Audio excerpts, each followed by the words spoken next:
Hi, my name is Leah Day, and welcome to this video for the Free Motion Quilting Project. In this video, I want to discuss with you auditioning. Auditioning fabric for the surface of your quilt and how important this is for the finished result. You know, we've been working on the black whole cloth version of this quilt, and I expressed that I was having some trouble with it. I had had some issues that I was not happy with. And of course we're taking the steps, learning trapplique in order to fix this. So I want to pause right here because if you look at the quilt, you'll notice that her face is kind of its own section, but her hands really come underneath the breadth sections. And if we're going to trapplique those sections and make them puffy and add that extra layer of quilting, well, we really need to go on ahead and take care of her body and her hands especially, because those layers overlap one another. And if I go on ahead and trapplique and satin stitch these pieces on, well, it's going to be really challenging to go in and quilt those sections of her body later. So I need to go on ahead and take care of this now. And it's kind of one of those situations where you just have to stop yourself and don't speed forward and just take a look at the quilt and pay attention to what needs to go next. Because had I kind of overlapped this, it wouldn't have been impossible. It would have just been more challenging. And that's the last thing I want for this particular version because she's been so tricky already. Okay, so when it came time to picking her body color, I could already tell that this was going to be a very important color of fabric to pick. And most especially because it's going to kind of tie that background section that's been so problematic, so chaotic, and so bright and colorful. It's not a problem, it's just it needs to tie together with the rest of the quilt. I also want to tie together her hair, and I already had the idea of doing her hair in green. So I knew what I wanted in the hair, I didn't know what I wanted in the body. So really this video is about auditioning, the importance of auditioning, the importance of taking the time to look at your fabric, to look at and plan what you're doing next, so that way there's no surprises. So what I did basically was laid out all of the pieces of trapplique I've already created.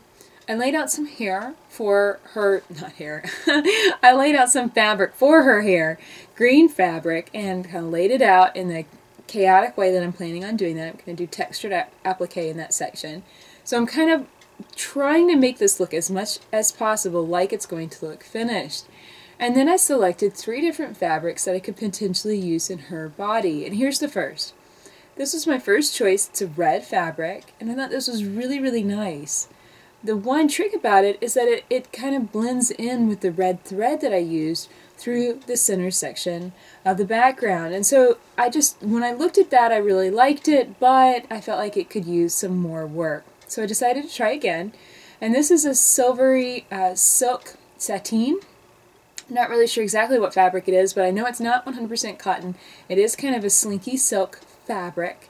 And it's very nice. It's kind of pulling in more of those lighter shades, the white that's in the background, and that's looking very nice. But again, it's not really taking care of the yellow sections.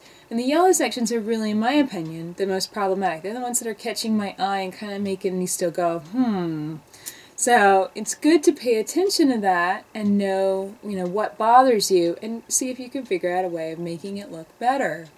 So with that in mind, I selected this. This is a glittery gold scarf. And I purchased this, it was just kind of a random booth that I found at a little boutique in Asheville, North Carolina, and it was very expensive, which is the reason why I haven't cut it up.